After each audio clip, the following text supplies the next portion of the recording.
everybody. Welcome to another Sunday football show with Kenya Oscar Radoli and Dave Chali. Dave, how's it going on your end over there? Loving it, man. It's a beautiful day up here in the north. And again, Doc, just relishing, looking forward to speaking about a passion that we have developed and we get to share with other people. And again, just two African brothers talking about football. That's what it is. Week 8, we're almost halfway through the season. We're already seeing a lot of things unfolding, a lot of brilliant things taking place.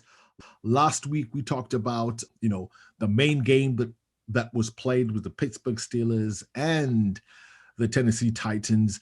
We're going to also talk about what the NFL has done, especially when it comes to social justice, because this is a topic that is not covered a lot by other people. And then we're also going to talk about what is happening on Sunday football and what sort of games you should look for. Some sizzling stuff, but Dave, let's jump right into it. Pittsburgh Steelers, Tennessee Titans. How was that game, Dave? Epic, man. It's like watching one of those beautiful movies of, Robert De Niro, Al Pacino, Heat, that scene in the restaurant when they're sitting down and Pacino's telling him, I'm going to get you. And he's De Niro's letting him know that, no, you're not. I'm going to get away with this. That's what that game was like, because Tennessee had them. They came back. Doc. They did. They had to do was kick it. Yeah, that kick. The 2 posts. Yeah, that kick would have tied the game or taken it to overtime. Now, I'm not so sure who would have won, but I think the momentum had swung Tennessee's way. Absolutely. Especially after, Pittsburgh's defense was unbelievable in the first half, and then you got to give Tennessee credit. Coaching, poise, they came back, adjusted at halftime, came back and had the opportunity to tie the game. But at the same time, I go back to the Pittsburgh defense. They hit Derrick Henry behind the line almost to a tune of like 12 times on 20 carries. I want you to understand, that's how good that defense is. Right. So that game lived up to the hype. It lived up to the hype. It was one of those things. And, so Pittsburgh, are they the only team that's undefeated in this league right now? Listen, man, undefeated. And again, that topic we talked about last week about Black excellence. Mike Tomlin, man. Come on, man. 6-0. After all of that noise, remember we talked about a quiet house? Yes. Mike Tomlin has his team at 6-0. I mean, Pittsburgh is just doing what they normally do. They develop defense, they develop running backs, they develop wide receivers. Two constants: Mike Tomlin, Ben Roethlisberger. That's it. And I can tell you what, Mike Tomlin is I think he's running right now for Coach of the Year. He's sitting in a very good space right now, and wish him the best of luck with that component. We're going to just jump, as we talk about that Black excellence, right? Let's segue into how the NFL has actually taken an about turn, right? Because initially during Colin Kaepernick, they didn't understand the social injustices that were taking place. Colin Kaepernick was trying to bring that information out in the open. However, the NFL has taken steps to make that change, Dave. Share with our audience exactly what those steps are. We see again, last week we talked about Antonio Brown's second chances, and we have to give Roger Goodell and the NFL, a pat on the back, because again, they've given themselves a second chance at getting this part right. Right. They did Colin Kaepernick wrong. They know that. They admitted it, right? And they've got their reasons as to why that happened. But now these guys have come back, and, in lieu of George Floyd, and Breonna Taylor, all these things have happened. You've got the young guys, Mahomes, you've got Russell Wilson, all of them speaking up and demanded that the NFL do something in terms of bringing awareness and recognition to this cause, and not make it political, just make it about humanity. And they've done that to the point where right now the NFL has done an unbelievable job in terms of getting the message out to vote so that people can vote for people that can bring about change. There's many people in the community that have always felt like they don't do politics. Yeah. It's not for them. It's not my thing. It's not my cup of tea. And I always come back to saying, if you don't do politics, politics does you. Yes. What this is doing, what the NFL has also done, is they've also allowed, during the end zone, Roger Goodell and his team have finally come to realization that it is okay to start displaying some social justice messages in the end zone. One thing is, it's election time in the US. People are going to vote on Tuesday. The hype is up. You know, I actually managed also to have an interview on our Channel 11 News in Pittsburgh. You know, we were lining up, and everyone is just, look, vote for your candidate. If your candidate wins, good luck, right? Yes. But the whole idea is you got to participate in your civil duties. It's important, you know, and this message goes out to a lot of the Black men who have always felt like they've been disempowered, right? This is a start of actually getting your voice, the power of your vote hard, right? Yeah, you know, it's you know, there's so many people around the world who are fighting for the right of their voice to count, you know, and then when they do vote, you know, they get cheated out of it, you know, so many different ways around the world. America should understand that this is a privilege. Voting is a privilege, right? And it's a right, but it's a privilege at the same time because not everybody around the world gets to vote. So just exercise your vote. You know what? You don't have to tell anybody who you voted for, but definitely research your candidates, vote so that you are represented in all aspects of how your city gets developed, how your city gets funded, all those things. Like one of the biggest things that I think, and Joy was talking about on MSNBC is that fill your census, because your census is what decides how much money goes into that neighborhood. Don't ignore that piece of paper. Right. And again, Dave, I'm very happy because I can see movement. A lot of young people are also participating. In the past, the youth didn't participate in these movements, but now they are.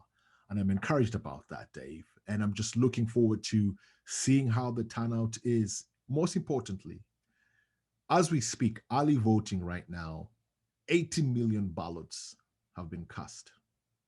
Okay. This is huge. This is huge for America. This is huge for America. And props to that, big ups to that. And, you know, we're looking forward to seeing how things unfold. Let's shift gears back into what we talk about as the main games this Sunday. We have some beautiful rivalries. This is a great week of rivalries. Pittsburgh Steelers and Baltimore Ravens. And on the West Coast, we're looking at San Francisco 49ers and the Seattle Seahawks. Dave, let's chomp away with the Pittsburgh Steelers and Ravens, and then we'll chop it up with Seattle and 49ers. One of the things that you know, for all you betting folks, you know, I would say take caution, because at this stage right now, as we speak, Vegas has the Steelers 4.5 favorites over the Ravens. You know, it's a tough one. Right. All you have to look at it like this. Ravens have the #1 rushing offense. Steelers have the #1, you know, rushing stop defense. Right. They neutralize each other there. Baltimore has trouble passing the ball. But again, you know, another story of redemption, second opportunity. They just signed Des Bryant last week. Oh, do you remember Des Bryant? Yeah. Des Bryant. Des from the Cowboys. You know, and again, I'm happy for Des, you know, because again, you know, I'm not a big fan of the Cowboys, you know, they play in the same division as the Eagles, you know, and any given Sunday, I'll pick the Eagles over the Cowboys. Des talked himself out of the NFL. There's no other way. He wasn't a bad guy. He wasn't a bad player, but he talked himself out of the NFL. This is almost 2.5 years later. Somebody's giving him a chance. Good for Des. You know, I'm not sure if Des Bryant fits into what the Ravens are looking for, but they need a wideout, and Des Bryant is there. Okay, so I look at this way. Lamar Jackson has a chance to play against an elite defense, right?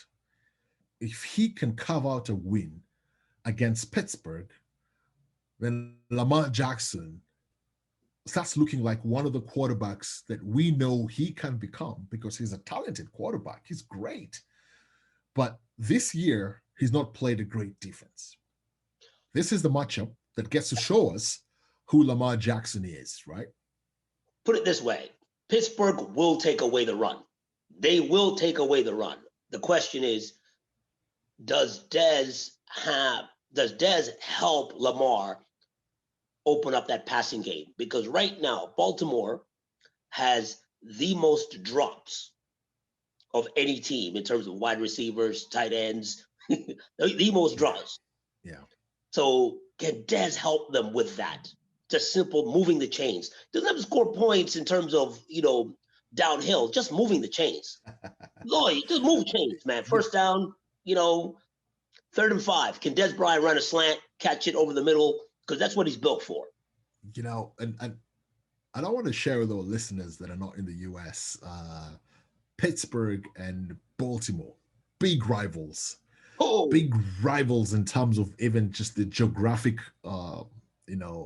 area, right? They're pretty much neighbors. Yeah, Pennsylvania, it's deeper than that, Maryland, also. Right? It's deeper than that. It's deeper than that because we're looking at the Ravens as the Ravens. Remember, these are the original Cleveland Browns. Yes, it did. The original dog pound. The Steelers don't forget. Steelers don't forget. And their style of football is kind of similar. That smash mouthed, the one that you need to earn your yards. Yeah. The grinding yards. Yeah. Moving of the chains. This too is like watching a heavyweight boxing match. But put it this way, you and me, after watching this game, we're both going to need ice spots. Physicality. Woo! Bruising, very bruising, very bruising.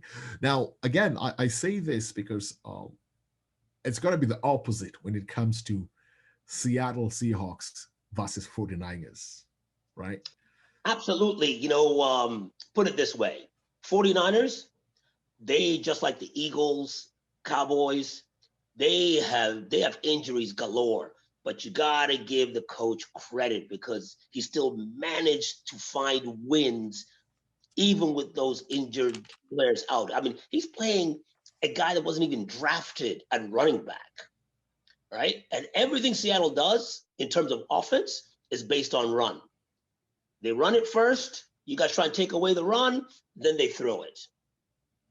I'm not worried about the Seahawks' offense.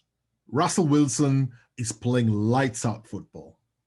That defense, though, it's like a sieve, right? It's really letting in a lot of points. If you look at the table where they're ranked defensively, they're really behind. And that's my fear. My fear is not that they won't score points. The thing is, you got to win games with defense. And I don't know how long they'll depend on Russell Wilson. You look at it like this. Winning games for them. If San Francisco stays to their game plan, Russell Wilson is going to see the ball in a very limited time because they're just going to keep running it and just running the clock. Keep holding it, keep Russell Wilson on the sidelines. They're just going to keep running it, time of possession. Russell needs the ball in order for Seattle to win because his defense, they couldn't stop anybody inside of a paper bag. You can't expect Russell Wilson to be playing like this throughout the whole season, right? But look at this division, man. It is the toughest division in football. Yeah. Every single one of the 4 teams, Niners, Rams, Cardinals, Seahawks, all have winning records. Both the Rams and Niners have 4 wins. Seahawks and Cardinals are at 5 wins. Just think about that. Again, it's a chance. I think Jimmy Garoppolo has a chance to lead the 49ers. They could, I look at this game as a toss-up, right? As a coin a coin flip, because I know the 49ers, Jimmy Garoppolo can manage a game, has been coached well. Yep. If I believe Jimmy Garoppolo came from New England before joining 49ers. Well, as you know, last week we talked about, him going home back to Bill Belichick. That's the guy Bill Belichick wanted to keep and let Brady leave early. Right. They got into management, didn't agree. They shipped him off to the 49ers. And then he went back last week and come on, man. Did you see that? Did you see how Cam got benched? Cam got benched, man. No, I listen. New England has got more problems than Cam Newton, right? Because they were outcoached. The defenses didn't show up. The kind of players they have. I'm going to say this. I know many people keep talking about how great a coach is, but you need players, you need personnel. So when you see these people being drafted and being recruited, these are the main pieces of a team, right? The coach helps put plans together, but the coaches are not on the field executing those plans. I keep saying, we have to understand that this game between a coach and a quarterback, or a coach and the signal caller on defense, which is usually the middle linebacker, right? That relationship has to be one that's symbiotic. It has to be like a marriage. Yeah. And I think, Belichick losing Tom Brady, it's tough, man. Leadership, all the small things, you know what I mean? All the small things that Belichick doesn't have to worry about, he has to worry about now. Yeah, and his money. Now you need to now you're earning your keep. yeah. Now that was good. It's good to do a coaching job. Unlike, you look at, remember last year, Miami started something like 0-6. We all wanted to throw the coach under the bus. They get rid of Tannehill, they get rid of some players, and they go on a tear. And Miami finishes the way they do. Today, Miami Dolphins are starting a rookie quarterback with the same coach, Tua Tagovailoa. I can't pronounce his name. Tua Tagovailoa is starting his first game after Fitzpatrick has gone on to win and put the Dolphins on top of the AFC East. Right. Coaching, coach them up. Coach them up. So these are the things, man, and I think, Belichick's going to have to do an incredible job of coaching in order to get New England to be even relevant this year, just to be relevant. So before we jump off these two teams, what's your take? Who do you think is going to win the Pittsburgh and Ravens game? And who do you think is going to win the 49ers and the Seahawks game? I believe that the Steelers edge out the Ravens by a point or by a field goal, simply because they have more pieces to give them what we call versatility. They can adjust better than the Ravens. If the Ravens cannot run the ball tomorrow, they rely on Lamar to pass the ball. Yeah. The only way the Ravens can win this game is if they move that ball in the air, and we need people to catch that ball, because the run defense of the Steelers is solid, man. It's a steel wall, man. I don't think you're going through that. I like that. Say that again. It's what wall? It's what wall? It's a steel wall. It's not going anywhere. No, yeah. Iron curtain. Iron curtain for days. Now, if we look at the Seattle 49ers and all I can tell you is the Seattle versus the 49ers, right? All I can tell you about that game is that, Russell is going to look like, that Madden NFL game. He's going to be running around all over the place being chased, because this defense is going to be all over him, and Russell's going to have to be Russell. I say Russell wins simply because he's at home, and somehow, some way he finds a way. He always finds a way when he's at home. He finds a way when he's at home. I don't know how he does it, but he finds a way. It'll be electrifying. The great thing about that is that game's at 4:00, so you don't have to worry. Watch the Steelers and then watch that game at 4:00. Of course. Fantastic. And then just before we wrap up, Any other games that you think we should highlight here for our listeners and our viewers? We got a divisional matchup, and again, the Bills versus the Pats. And the Bills are, they're a good team, 5-2. They're right there. Them and the Dolphins are fighting for, that first place. All I can tell you is this: if the Pats lose that game, it's over. There's a very high chance they're going to lose that game. Over. But another game to watch. Dun, dun, dun, dun. The bell cow with the Chiefs going against who? New York Jets. Le'Veon Bell. All right. And Mahomes. The Jets are in trouble. The Jets are in trouble. The Jets. It's going to be a long one. Then we finish it off. The Sunday night game, is it's going to be beautiful. The Sunday night game we've got is Cowboys versus Eagles. The Eagles, first of all, the personnel. People are being pulled off the streets to join the team. So are the Cowboys. Everybody's injured. Everybody's injured.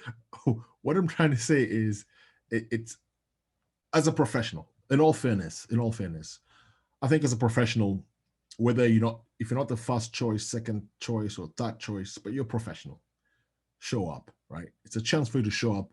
It's a chance for you to actually prove that you're good. The whole idea that you're professional, right? And I believe that these young players on these rosters have a chance to showcase and market their skills, because even if the injured players come back, you've marketed your skills enough to be seen by the other 31 teams. And it's a great point to that. That's the difference between the two teams. Eagles, names we don't even know of show up. Every weekend is somebody new. We're going, oh God, we didn't know that kid could play. Oh my gosh, that kid could play. Yeah. Who's that kid? And that's the difference. Whereas for the Cowboys, even their number one players have Ezekiel is non-existent. The wideouts, they've got two standout wideouts, non-existent. But then now they have a third string quarterback. I've never heard of him. He's an Italian kid. The only why I know is Italian because his name is Danucci. But I know nothing. I know nothing else about him. Yeah, if you're a third string quarterback, this is your chance to showcase, right? Show up and go. And that's see, and Doc, those are the right words that you are talking about. All you got to do is show up, and as we wrap up this show, this is what we keep telling everybody. If you're a professional, show up. You're a human being. You're a citizen. Show up to vote. Show up. Yeah. This business of being on the sidelines is not flying. It's not a 2020 thing. Dave, as always, man, it's been beautiful, man. It's been real, man. Thanks a lot, Dave, man. This has been good. Listen, man, this is a pleasure and a privilege, man. Love doing this. And again, till next week. Cheers, Dave. Take it easy.